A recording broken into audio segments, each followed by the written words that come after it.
జై తెలంగాణ అందరికీ నమస్కారం. చాలా బాధాకరమైనటువంటి సన్నివేశము.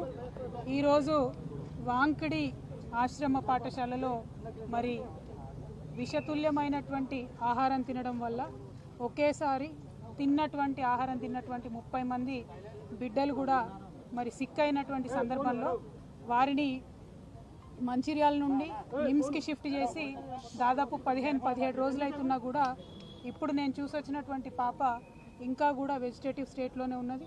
దాదాపుగా వెంటిలేటర్ మీదనే చాలా రోజుల నుంచి ఉన్నటువంటి సందర్భం. మనము చాలా బాధతో కూడినటువంటి పరామర్శ ఇది. ప్రభుత్వాన్ని మేము డిమాండ్ చేస్తూ ఉన్నాం, విజ్ఞప్తి చేస్తూ ఉన్నాం. పసిబిడ్డల ప్రాణాలు పోతూ ఉంటే పట్టనట్టు ఉండడం సరికాదు.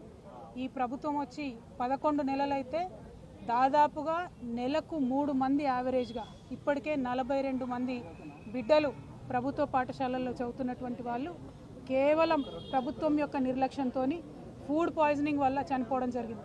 అంటే యావరేజ్గా 10 రోజులకు ఒక పసిబిడ్డ ప్రాణాన్ని ఈ ప్రభుత్వం పొట్టన పెట్టుకుంటా ఉన్నది. ఇది సరైనటువంటి వైఖరి కాదు.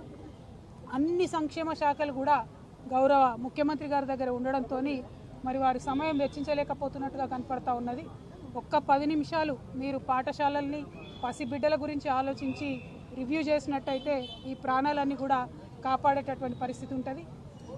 నిన్న పేపర్లో చూసాం, నారాయణపేటలో హాస్టల్లో అన్నంలో పురుగు వచ్చిందని చెప్పి పిల్లలందరూ ధర్నా చేస్తే స్వయంగా ముఖ్యమంత్రి గారు మరి రివ్యూ చేసిన తర్వాత తెల్లారి మర్నాడు కూడా మళ్ళీ అదే సీన్ రిపీట్ అయితే పిల్లలంతా ఇప్పుడు కూడా ధర్నా చేస్తున్నటువంటి పరిస్థితి మరి కనబడతా ఉంది.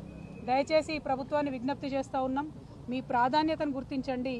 బిడ్డల ప్రాణాలు ప్రాధాన్యమైనటువంటి అంశంగా మీరు స్వీకరించి తక్షణమే చర్యలు చేపట్టవలసిందిగా నేను డిమాండ్ చేస్తూ ఉన్నాను.